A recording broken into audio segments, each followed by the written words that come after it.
right, team, let's play detective. Our victim, a sea, the fourth largest inland body of water on Earth, vanished into thin air. The crime scene, the heart of Central Asia. The time, starting around 1960.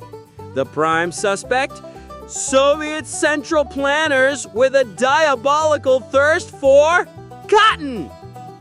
For millennia, the mighty Amu Darya and Sir Darya rivers flowed from the mountains, emptying into the Aral Sea and sustaining a vibrant ecosystem. It was a fisherman's paradise, supporting a fleet of 40,000 workers and a major canning industry in towns like Voynich, Uzbekistan. But in the 1950s, Soviet leaders saw this water not as a source of life, but as wasted potential.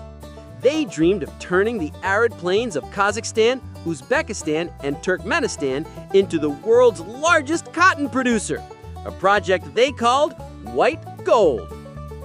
To achieve this, they engineered one of the most ambitious water diversions in history. Starting in the 1960s, they built a network of over 30,000 kilometers of canals, including the massive Karakum Canal, to bleed the Amu Darya and Sir Darya dry, feeding the thirsty cotton fields. But the cost was catastrophic. Starved of its inflows, the Aral Sea began to die. By 1987, it had shrunk so much it split into two smaller bodies, the North Aral and the South Aral. By 2007, it was less than 10% of its original size. The water that remained grew incredibly salty, killing off the entire fish population and destroying the fishing industry. The once bustling port of Voynich now sits stranded in a desert, its fishing fleet rusting in a graveyard of sand, dozens of kilometers from the nearest water. The exposed seabed created a new, terrifying problem. Decades of agricultural runoff had laced the ground with pesticides like DDT and other toxic chemicals. Now, powerful dust storms pick up this poisoned salt and sand, carrying it for hundreds of kilometers, causing soaring rates of respiratory illness and cancer in the local Kazakhstan population. Even more sinister, the shrinking water exposed Vozrojdennya Island. This was once the Soviet Union's top-secret biological weapons testing ground. As the sea receded, the island became a peninsula connected to the mainland, raising fears that weaponized microbes like anthrax buried there in the 1980s could be spread by animals or scavengers. The death of the Aral Sea wasn't a natural disaster, it was a calculated decision. Planners saw the rivers and the sea as simple inputs in an economic equation, completely ignoring the complex ecological and human systems they supported. They maximized one variable, cotton, and in doing so, drove all others to zero. Lesson: nature's balance sheet is ruthlessly honest. Any resource you take must be paid for, and a debt to the ecosystem always comes due, often with devastating unforeseen interest. Ah, the humble prank. A whoopee cushion, a bucket of water over a door, child's play. Today, we salute a true master, a man who elevated the prank to a work of art, a symphony of chaos. Our stage, London, 1810. Our maestro, the infamous wit and professional troublemaker, Theodore Hook. His magnum opus, the Burner Street Hoax, a prank so audacious it brought the world's most powerful city to a screeching, bewildered halt. The entire affair began, as so many terrible ideas do, with a bet. While walking down Berners Street with his friend Samuel Bazley, Hook wagered he could make any house in London the most famous address in the city within a week. The target was chosen at random, the quiet, respectable home of a Mrs. Tottenham at number 54.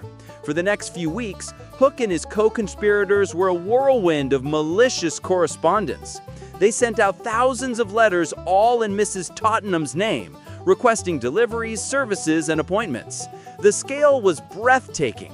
We're talking dozens of chimney sweeps, cartloads of coal, fleets of furniture vans, 12 grand pianos, and enough wedding cakes to feed an army.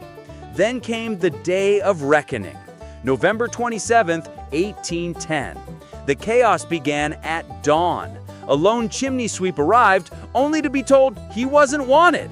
Then another and another. Soon the street was jammed with irate tradesmen, fishmongers, butchers, shoemakers, doctors, priests, all summoned to the same address.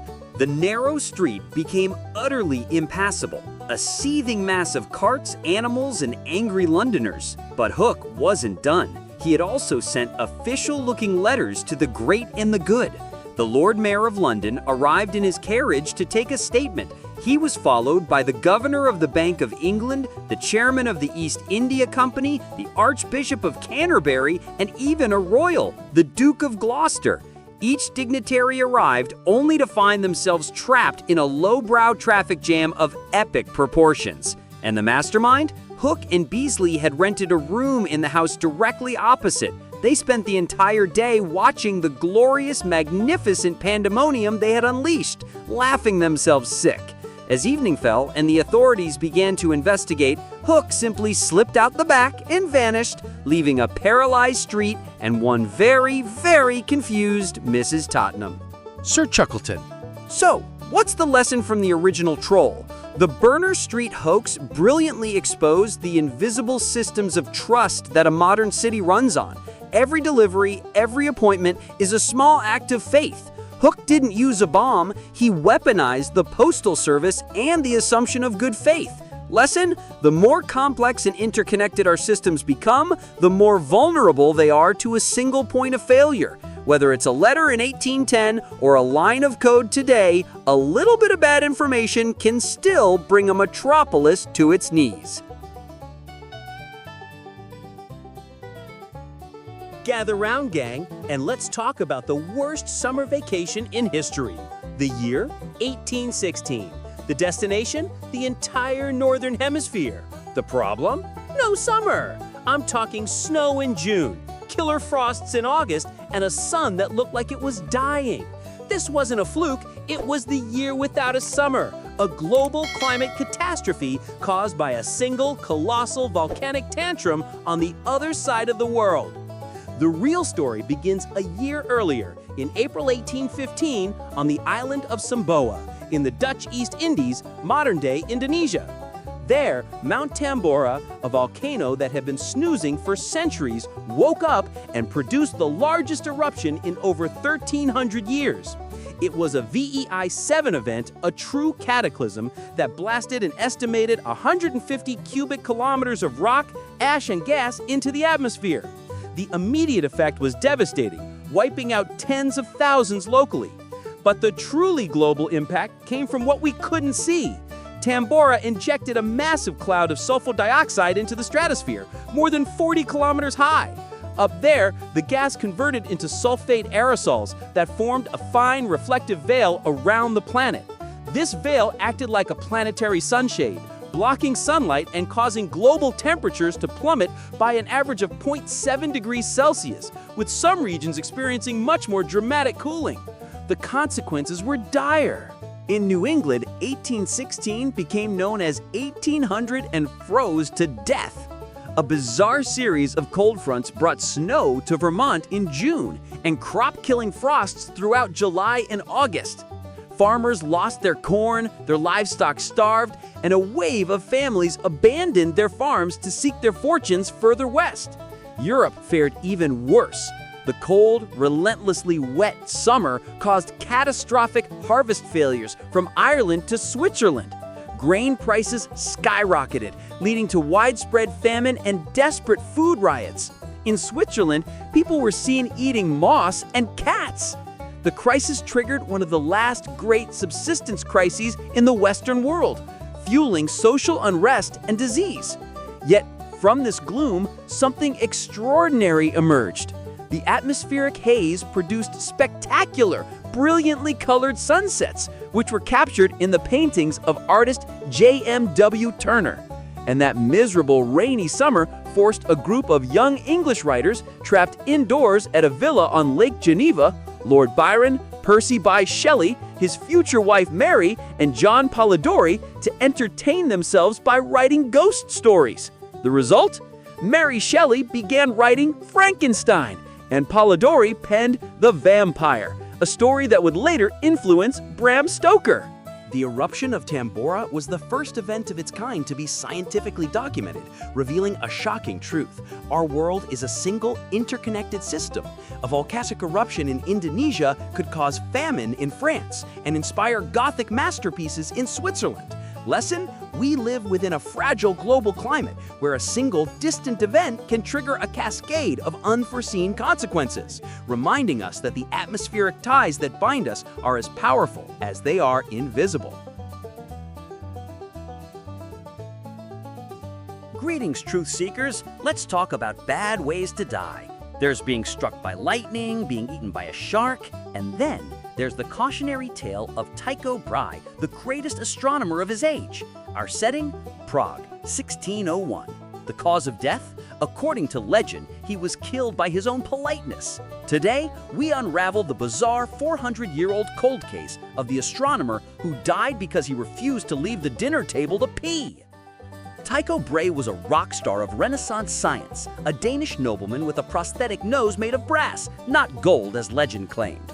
He ran a palatial observatory called Uranoborg and made the most precise measurements of the stars and planets ever recorded without a telescope. But after a falling out with the Danish king, he ended up in Prague as the imperial mathematician to Holy Roman Emperor Rudolf II. On October 13, 1601, Tycho attended a lavish banquet hosted by a local baron. According to the story, which was later amplified by his famous assistant Johannes Kepler, courtly etiquette forbade anyone from leaving the table before the host. As the wine flowed freely, Tycho's bladder filled to a critical state. But rather than commit a social faux pas, he held it in for hours. He returned home in agony, contracted a fever, and died 11 days later on October 24th. The official cause was a burst bladder or a kidney infection.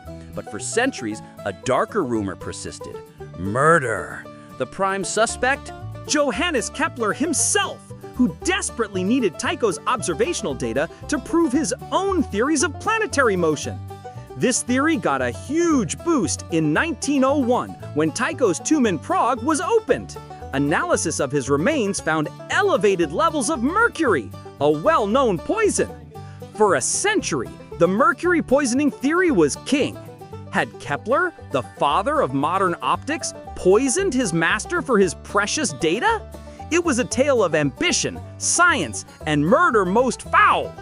The case remained cold until 2010, when a Danish-Czech team of scientists, led by Dr. Jens Velev, got permission to exhume Tycho's body once more, this time armed with 21st century technology. Using advanced techniques like particle-induced X-ray emission, they analyzed samples from his hair and beard. The results were a bombshell. While there were traces of mercury, the levels were far too low to be lethal and were not ingested in the final weeks of his life. The 1901 team had likely been misled by the mercury-based medicines of the era or contamination. The murder mystery that had tantalized historians for a century was officially debunked. Sir Chuckleton, so, what's the real story? He likely died from a urinary tract infection that turned septic, a common and deadly ailment before antibiotics. The case of Tycho Brahe's death is a spectacular lesson in the evolution of history itself. For centuries, we had a colorful story. Then, for 100 years, we had a murder mystery based on early, flawed science. Now we have a more mundane but far more accurate medical explanation. Lesson: history is not a static story, but a cold case constantly being reopened, where the most powerful tool for uncovering the truth isn't a magnifying glass, but the scientific method.